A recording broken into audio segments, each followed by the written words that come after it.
a large orange disc, perfectly circular, very orange and glowing. And it just moved at that kind of rate right over my head. Shortly afterwards, it just accelerated ahead of me. I mean, just extraordinary speed. Her first comment was to look at me and say, "What was that?" And I said, "Well, I think we just saw a flying saucer." All of the religions are based themselves on the reality that we are alone. We have not been hiding anything. I had the evidence that a crash did happen here. We believe at this point that this should be given the highest classification NATO has. At that time was and still is cosmic top secret.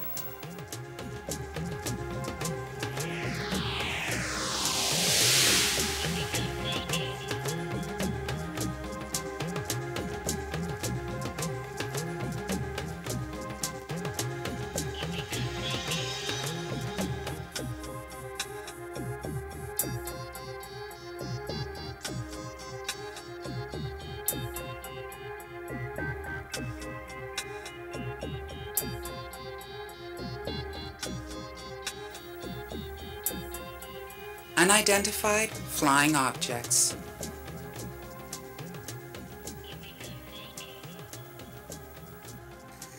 Is it artificial? Is it a product of intelligence? Scientifically, we eliminate the simple hypothesis. It's not a plane. It's not a helicopter. It's not a natural phenomenon because the descriptions don't match.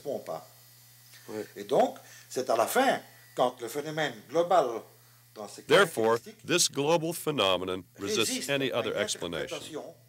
And the only other remaining hypothesis is the hypothesis of extraterrestrial origin.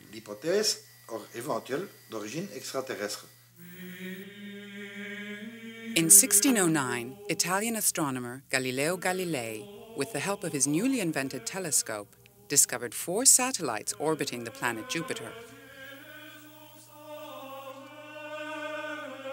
He deduced that the Earth revolved around the Sun, and thus was not the center of the universe.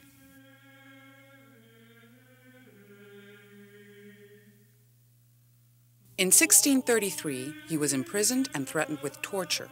His discoveries challenged the establishment and its stability.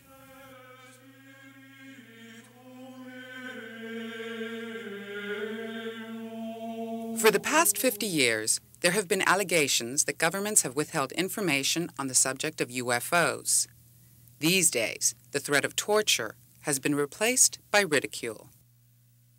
I mean, I used to work for the government, so I know that, there are a lot of things that you cannot tell common man because it's not within his realm to really understand what the big picture is.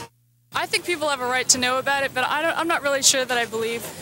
Ich glaube nicht, kann ich mir nicht vorstellen. Also in der heutigen Zeit mit der Kommunikation, Presse und sowas, kann ich mir nicht vorstellen, dass ich das wirklich auf Dauer geheim halten lassen würde. The UFO issue made the headlines on June 25, 1947, when Kenneth Arnold, a private pilot, reported seeing 9 bright saucer-like objects flying at incredible speed near Mount Rainier. He described the objects flying like a saucer being skipped over water. It was then that the term flying saucer was coined. During the next 2 weeks, over 1,000 sightings were reported throughout the country.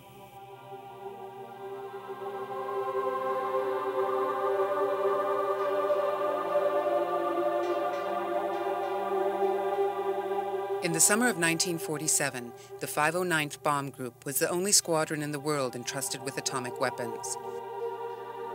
The Enola Gay, infamous for dropping the atomic bomb over Hiroshima, Japan, was based here.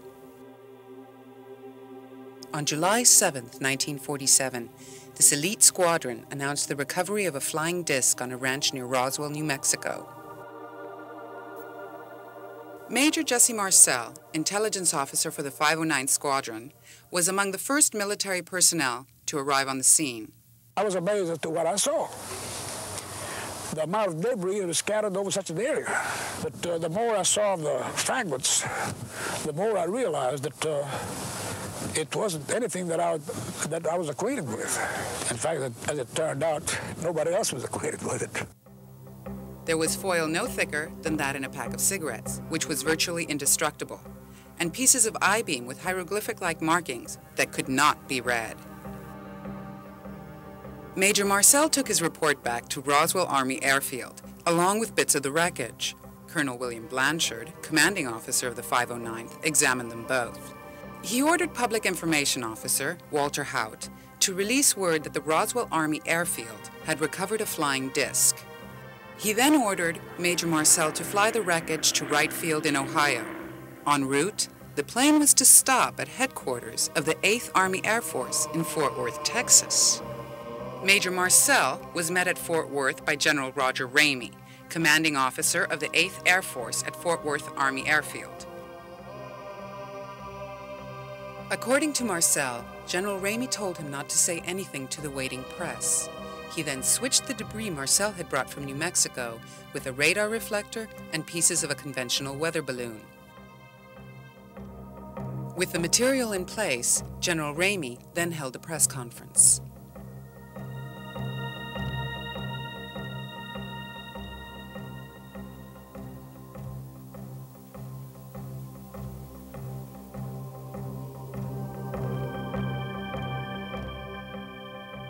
The Roswell Army Airfield was squeezed out by senior personnel and the record was sealed. If it was something of ours, I'm sure there would be no reason to keep it under cover that long. If it's an aerial spacecraft, there's another reason why it would not never been owned by anybody here until they found out more about it. His son, Dr. Jesse Marcel Jr., remembers the night his father came home with the crashed debris. People saying, well, that's a radar target. Well, he had radar training, and he knew what a radar target looked like. And he would not have brought a radar target, out of his way and wake my mother and myself up just to look at a piece of a radar target. We boxed the stuff back up, put it in the car, and took off for the base. And I didn't see him for a while. It was maybe later that afternoon, maybe it was the next day. And I guess that was the time that he flew to Fort Worth with it. And when he came back, he was very adamant that my mother and myself were never to discuss this, that treated it like a non-event because it didn't happen. 300 people now, at the latest count, have come forward with vivid, first-hand testimony of the Roswell event.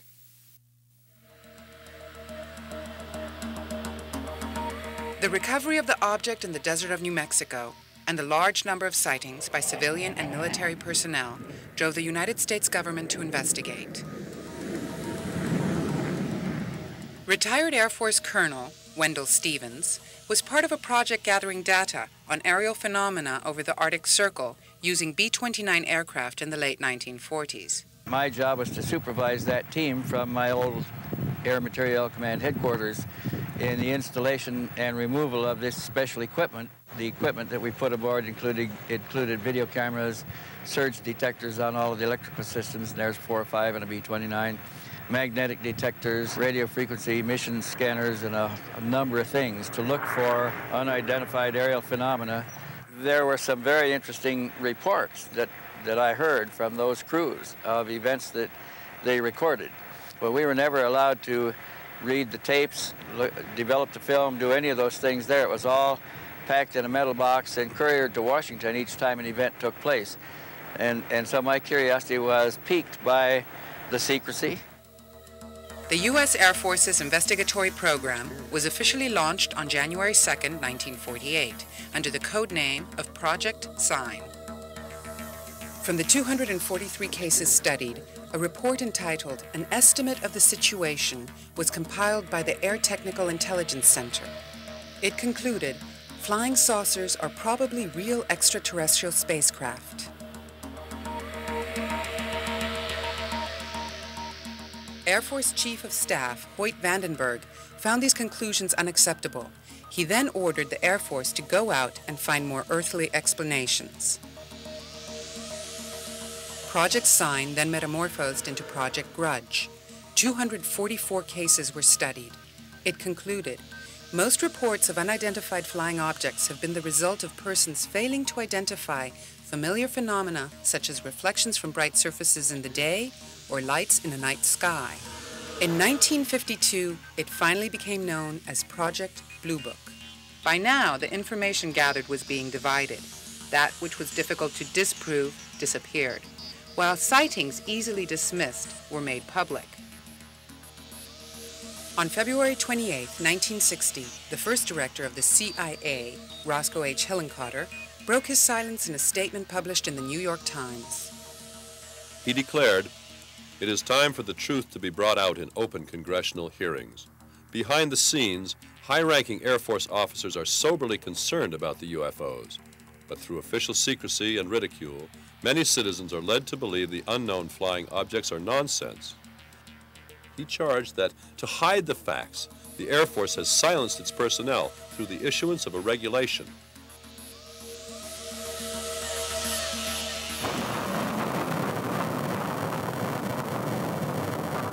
This was a secret time. America was obsessed with anti-communist sentiment, and there was great paranoia. On the brutal face of communism, Union Square in New York was the backdrop for these scenes of red violence. From their ranks will come the saboteurs, spies, and subversives should World War III be forced upon America. In addition to this, Orson Welles had demonstrated 20 years earlier just how gullible Americans were and how easily the public stampeded with fatal results. Ladies and gentlemen, I have a grave announcement to make. Incredible as it may seem, both the observations of science and the evidence of our eyes lead to the inescapable assumption that those strange beings who landed in the Jersey farmlands tonight are the vanguard of an invading army from the planet Mars.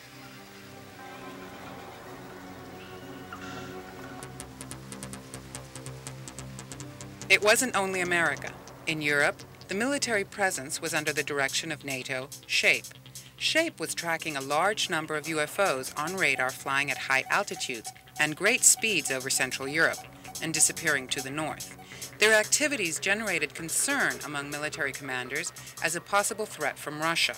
However, repeated demonstrations of advanced technology by these objects made it very clear to military authorities that these capabilities were far beyond anything that we or the Soviets had. At that point, SHAPE headquarters launched a 3-year investigation to determine what these objects were. Their conclusions are still classified today.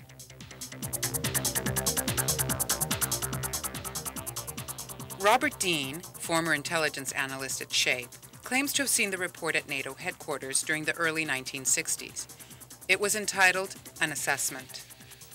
After all the material had been collected, they brought it together and they wrote the final report with all of the appendices and annexes. Then, at that time, they made a determination and a recommendation to General Lemnitzer, the American four-star general that I worked for. And they suggested, this is so sensitive, this reality is so delicate, the conclusions that we have reached, we believe, could be essentially and substantially earth-shaking to the people unless they're prepared for it. We believe at this point that this should be given the highest classification NATO has. At that time was and still is cosmic top secret. Evidently, not everyone agreed. While still in Congress, Gerald Ford sent a letter to L. Mendel Rivers, chairman of the Armed Services Committee, on March 28, 1966. I strongly recommend that there be a committee investigation of the UFO phenomena. I think we owe it to the people to establish credibility regarding UFOs and to produce the greatest possible enlightenment on this subject. In 1966, congressional hearings were held with Secretary of Defense Harold Brown and scientific advisor of Project Blue Book, Dr. J. Allen Hynek. What is the Air Force hiding in this investigation? We have not been hiding anything. The investigations have been made public. The explanations of those where there is a clear explanation have been made public. The hearing this morning was public for just that reason. None of the evidence that I have examined would indicate any proof at all that we are being visited by extraterrestrials. Dr. J. Allen Hynek is one of the most important figures in this matter. As a senior government representative, he faithfully continued to dismiss all UFO sightings as swamp gas, mass hallucinations, temperature inversions, and conventional aircraft until Blue Book was terminated in 1969. However, 4 years later, he founded the Center for UFO Studies, which is still active today. In 1985, shortly before his death, he revealed that Project Blue Book had indeed misled the public. I was there at Blue Book, and I know the job they had. They were told not to excite the public. Don't rock the boat. And I saw it in my own eyes happen that whenever a case happened that they could explain, which is quite a few, they made point of that and let that out to the media. Things that the cases that were very difficult to explain, they would jump handsprings to keep the media away from them. For they had a job to do, to, whether rightfully or wrongly, to keep the public from getting excited. In December of 1984, a roll of unexposed film arrived by mail at the home of TV producer Jamie Chandaray. The contents revealed the existence of a super-secret committee formed in late 1947 to deal with the wreckage recovered near Roswell, New Mexico. Operation Majestic 12. The Majestic 12 were highly accomplished men, 6 military and 6 civilian. Sworn to secrecy, they were to analyze the physical evidence and learn about the motives and ultimate intentions of the occupants. There has been no official recognition of the Majestic 12 Committee, and there is controversy regarding the authenticity of some of the documents. However, records were found to suggest the contrary. UFO investigators Bill Moore, Jamie Chandaray, and Stanton Friedman spent over 11 years searching through 17 archives. Sifting through a paper trail of over 250,000 pages of memos, flight logs, and letters, the researchers concluded that a super-secret committee did in fact exist. Nuclear physicist and UFO researcher Stanton Friedman wrote a book about his 12-year investigation, Top Secret Magic. We spoke with Friedman at the 50th anniversary of the Roswell incident. It's the list of 35 pieces of information not known to be true before we got the documents that turned out to be true afterward. I've had archivists tell me they couldn't have faked those documents because there was too much detail. Yeah, I've spent time, a lot of time, in 17 archives, weeks at some of them. And I learned a lot about documents. I learned about variations in typefaces and styles. I learned that, for example, highly classified memos often are written which don't give you a clue if you see it, what it's about. Only the guy who gets it and the guy who sends it know. Even though it was objected that in a top secret memo, according to Phil Klass, Truman would have been very explicit. Exactly the opposite is true. You can see the perfect outline of a semicircular dome against the sky. I mean, it was big. Doucement, doucement, doucement, jusqu'à la cime des arbres. Et là, elle est partie à une vitesse extraordinaire. It had the ability to move at a relatively slow rate of speed, and then when it decided to really go away, it went away quite quickly.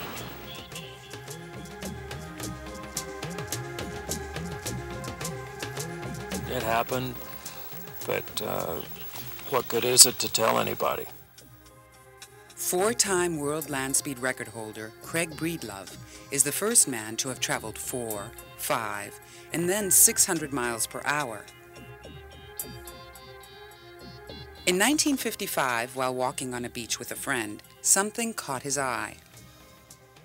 We both saw it, watched it come down behind some clouds, come out the other side, stop, hover directly in front of us, and then it began to accelerate, and it moved behind some more clouds, came out the other side, and then just left the area at a very high rate of speed, and there was no apparent, engines, or there was no noise, for one thing. Did it have lights? No, but it didn't have lights, no lights at all, but it did have its own iridescence to it. I mean, it had like its own luminescence, as if, I mean, it was very visible. I mean, neither one of us said anything. We just stared at it. Her first comment was to look at me and say, "What was that?" And I said, "Well, I think we just saw a flying saucer." So that's it. End of story. You know. Well, I mean, you know, thousands of people have seen them. Another noted figure is actor-director Bobby Carradine. He's spent much time investigating UFOs and the officially secret desert base in Nevada, known as Area 51, for a documentary film. We asked if he thought the government was covering up information regarding UFOs. Definitely. Definitely. We talked to one individual who will remain nameless, but he worked at the base for several years. And his superiors have allowed him to tell us certain tidbits about his work. And one of the things that he told us was that he worked on a simulator for a flying saucer or a flying disc. Anytime that you have a simulator, it means you've probably got the hardware. You always put your guys in the simulator first before you send them up in the hardware, because you don't want to kill all your test pilots. So obviously, if you're going to be flying discs, you have to learn how to fly them in the safety of a simulator. And he worked on a simulator, and we find his story to be very compelling. But you know, everybody wants proof. We don't have any proof. Wright-Patterson Air Force Base in Ohio was the original center for all of this material to be brought together. It was the headquarters for the Foreign Technology Division of the United States Air Force. It later became the headquarters for the Alien Technology Division of the United States headquarters. Wright-Patterson, for many, many years, was the central repository of not only the hardware, but some of the little bodies and even some of the living crew members who had been retrieved. But it became very clear after a time that there wasn't enough room at Wright-Patterson Air Force Base. We've literally filled up hangar after hangar with hardware. We're storing it now at least 3 different Air Force bases, and much of it is being kept underground at a place in Nevada, not too far from Las Vegas, just beyond Nellis Air Force Base, which is repeatedly referred to as Dreamland, Groom Lake, or Site 51. That today is one of the largest repositories of hardware. Area 51 is 85 miles northwest of Las Vegas. There have been so many UFO sightings in this region that the government of Nevada recently named the stretch of road the Extraterrestrial Highway.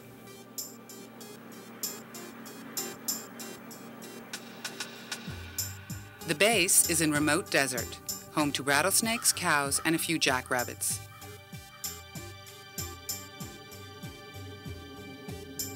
Here, a handful of bureaucrats operate an unknown agency. Its existence was denied for almost 50 years, though the base was visible from Freedom Ridge and Whiteside's mountain range. These sites were on Bureau of Land Management land.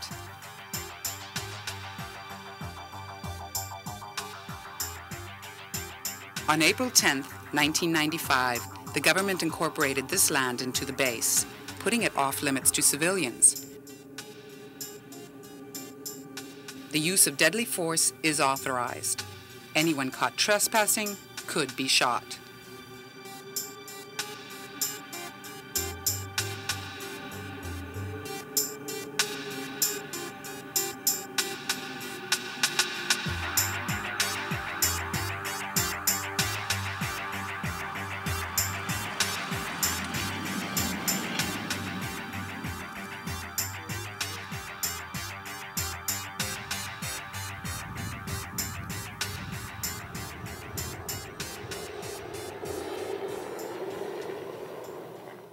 On the 28th of January, 1996, former Secretary of Defense William Perry finally admitted the existence of the base. This was televised by Channel 13 in Las Vegas.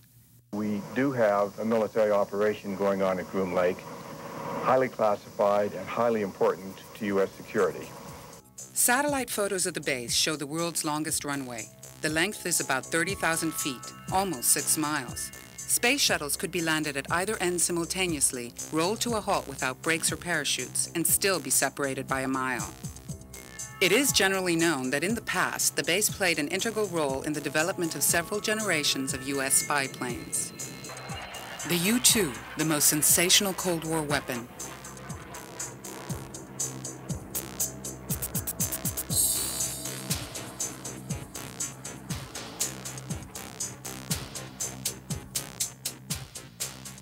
The SR-71, otherwise known as the Blackbird.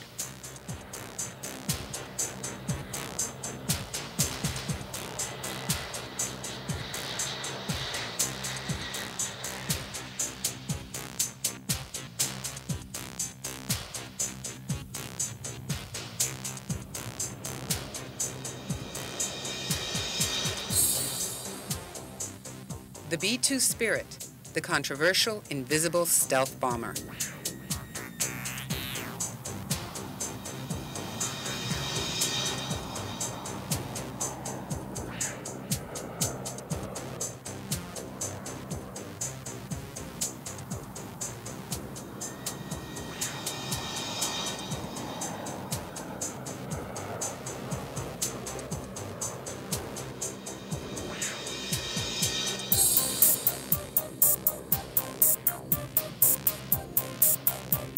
And the currently rumored Aurora, a self-propelled aircraft said to have the abilities to penetrate the atmospheric envelope and return to Earth unaided.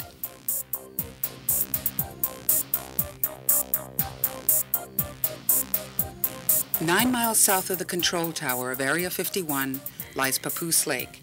Its dry lakebed can only be reached by dirt road.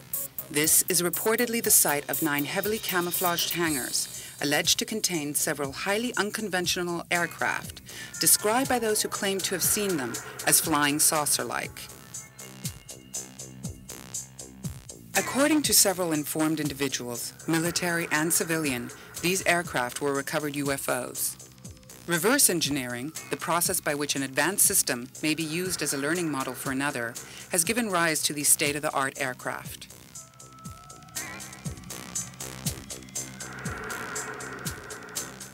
A great number and variety of people have come forward bearing witness to having seen them in flight over and around the base.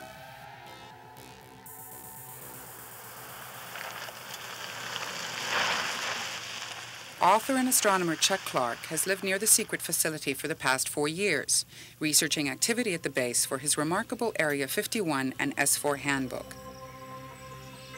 He watched the base from Whitesides and Freedom Ridge with a high-powered telescope until it was closed to the public. I saw at first what I thought was an aerial illumination flare that was shot up from the area just south of the base at Area 51.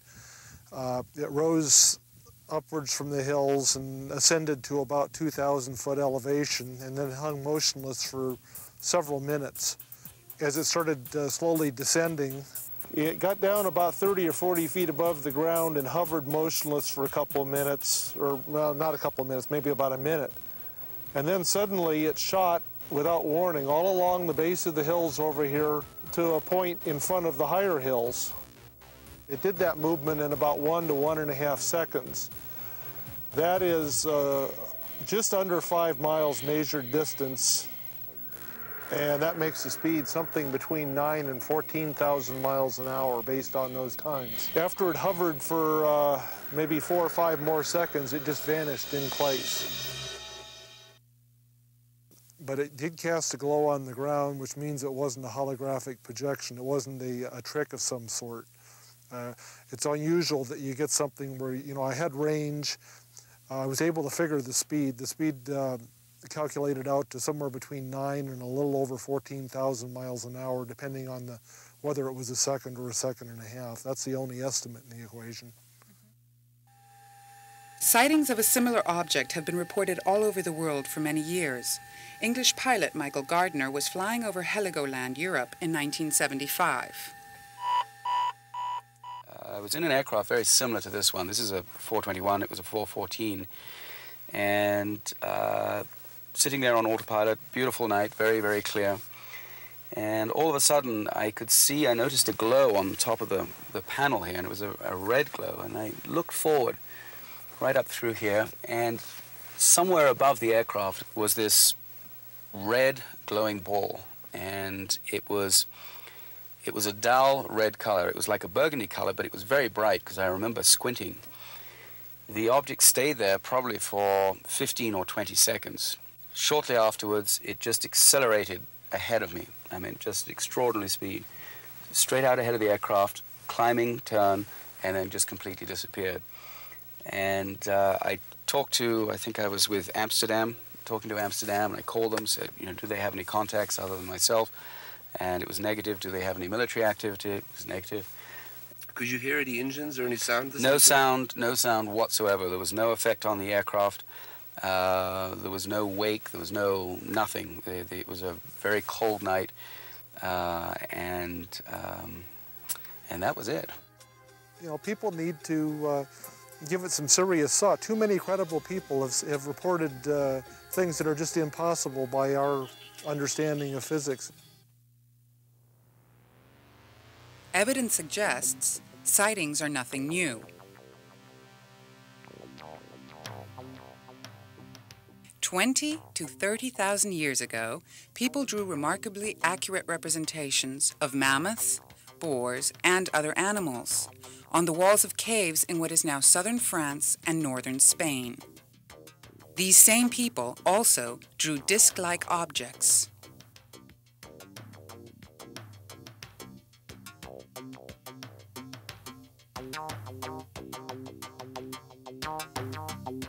French archaeologist Leroy Guéret cataloged these drawings. Here are some isolated images. Perhaps the trailing dots represent movement. Several unexplained flying objects appear in medieval art. This 10th century fresco is in a church in the former Republic of Yugoslavia.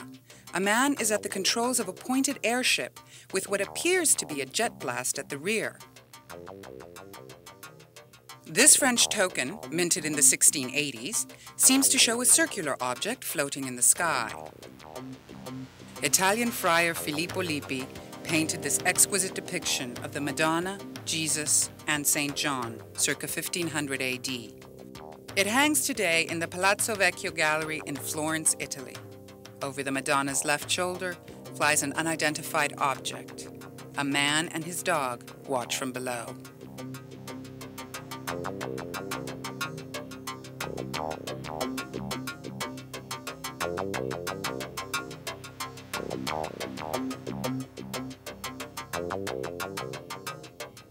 Would the discovery of extraterrestrial life have a devastating effect on organized religion?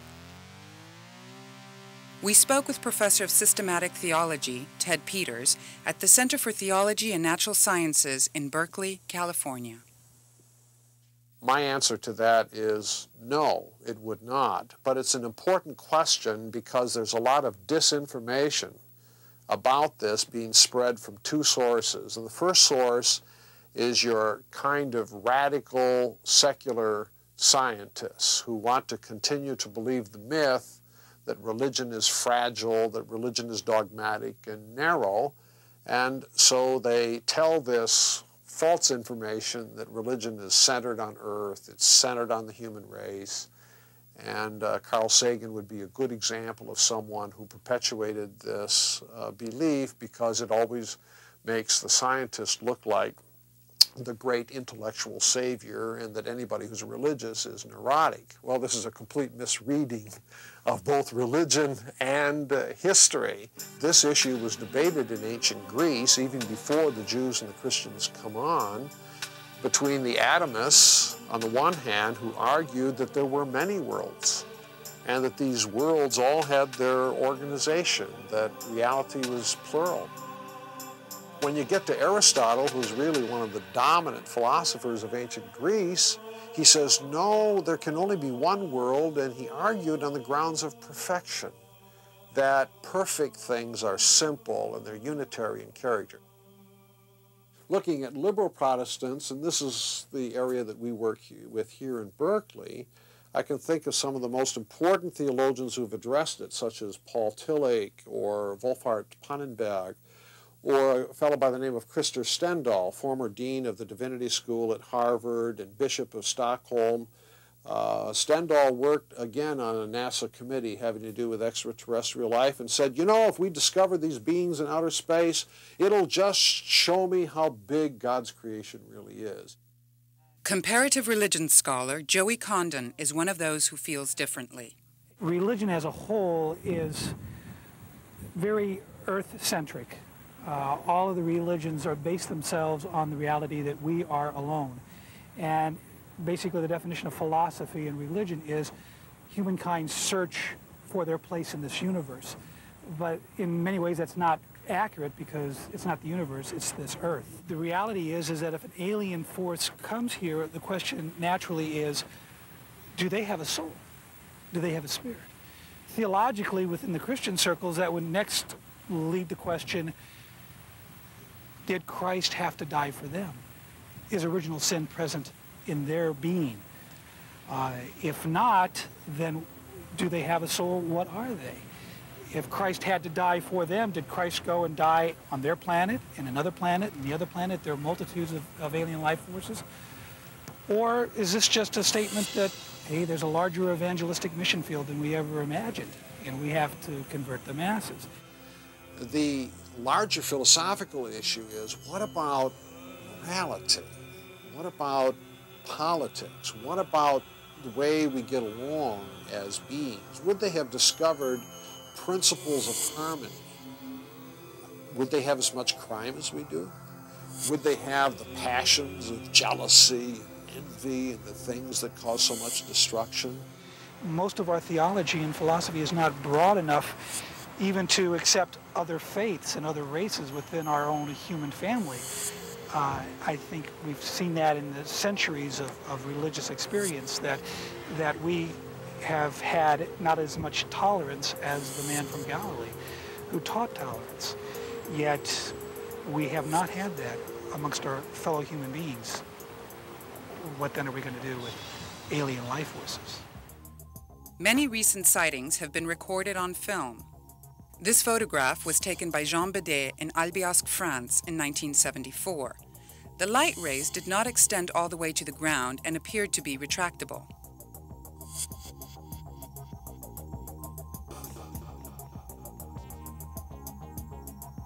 This photograph was taken in Mexico in 1992. Like most photographs, authenticity is difficult to prove. However, this object has a shape and luminosity common to a great many descriptions. This object appeared over the city of Brussels on November 3, 1993. It was captured on film from several vantage points. A large number of witnesses agree that it was the size of a football field and maneuvered silently. It remained for several hours and has subsequently reappeared. Secretary General L. Clerbeau handles UFO sightings for the Belgian Air Force. He challenges governments to do a counter-investigation based on his research. If they do that, he says, they'll have to admit that UFOs are real. It's a trap, obviously. But we asked them to create a commission with university professors, senior scientists, whoever they wanted, to come and review the material we've gathered, cross-examine any witnesses they wanted, do their own investigation, and draw their own conclusions. Of course, if they had accepted to do so, they would have come to the same conclusions as we did. And that's the trap. Far from accepting Mr. Clerbeau's challenge, the U.S. Air Force put out its third and final official explanation of the Roswell incident.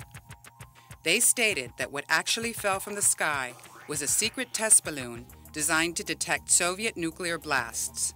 They explained that the small alien bodies, described by former military witnesses, were actually 6-foot-tall bluish dummies dropped from the sky in parachute impact experiments.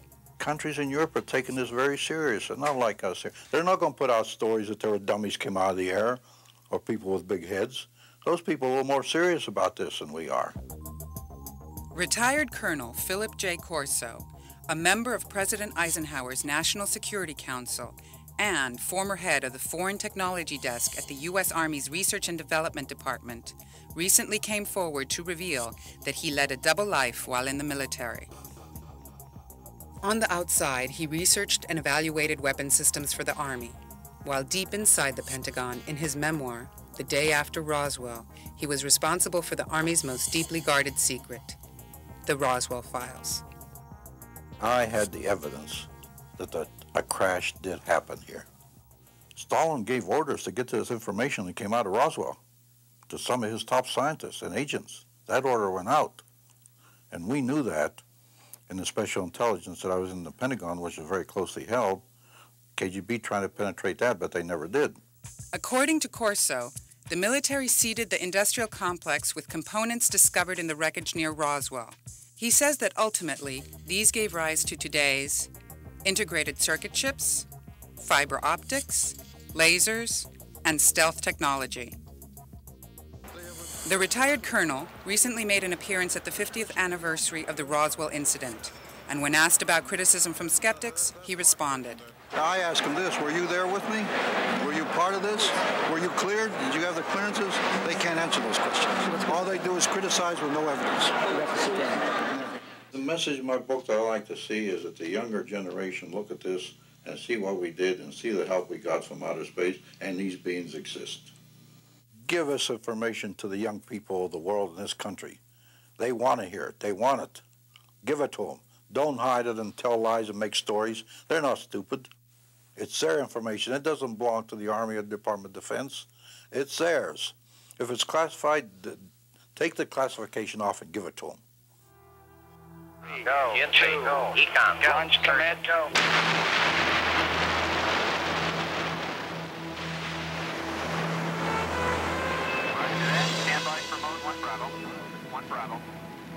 Since his journey to the moon, Apollo 14 astronaut Edgar Mitchell has met with high-ranking military officers from several countries who admitted involvement with alien technology and hardware. I talked with people of stature, of military and government credentials and position, and heard their stories and their desire to tell their stories openly to the public, and that got my attention very rapidly. The first-hand experiences of these credible witnesses that now in advanced years are anxious to tell their story, we can't deny that. And the evidence points to the fact that Roswell was a real incident and that indeed an alien craft did crash and the material was recovered from that crash site. In early July 1947, Corso was post-duty officer in Fort Riley, Kansas. There, he claims to have seen a body transported from an airbase in New Mexico. I went back and there was 5 crates there, like 5 or 6, I think it was 5. I lifted one up and here's this body there and floating in fluid. First I thought it was a child because it was small. Then I looked at its head and all. Right away. This was only happened in a matter of seconds. Then I put the end back down, and the head was different. The arms were spindly. The body was gray. So right at that moment, I figured, I don't know what this thing is. So like in the intelligence business, I just better put it in the back of my head here and wait till maybe in the future I get corroboration so I can evaluate what it is. Intelligence officer Jesse Marcel was one of the first to arrive at the crash site near Roswell, New Mexico in July 1947. I sensed that there was a cover-up someplace about this whole matter. How could a government, known for its inability to keep a secret, have maintained one of such magnitude for so long? Well, it hasn't maintained it. It's been leaking out all over the place. But the way it's been handled is by denial. By denying the truth of the documents that have leaked, by attempting to show them as fraudulent, as bogus of some sort. There has been a very large disinformation and misinformation effort around this whole area. And one must wonder how better to hide something put out in the open than just to say it isn't there. You're deceiving yourself if you think this is true, and yet there it is right in front of you. So it's a disinformation effort that is most concerning here, not the fact that they kept it secret. They haven't kept it. It's been getting out into the public for 50 years or more. We have not been hiding anything. Evidently, there is a variety of UFO activity that is beyond the control of the U.S. Air Force, unless all those who have witnessed UFOs can be discounted. Just extraordinary speed. We just saw a flying saucer. Et là, elle est partie à une vitesse extraordinaire. And it just moved at that kind of rate right over my head. Diese Kugeln verglühten in der Atmosphäre. And then we just concluded very quickly that it was a UFO. While events such as mass suicide by cultists receive enormous publicity, the testimony and observations from credible individuals are essentially ignored. Whatever the answer may be, one thing seems certain. An observable physical phenomenon is taking place before our eyes, and those with the means to investigate are keeping the information from the general public.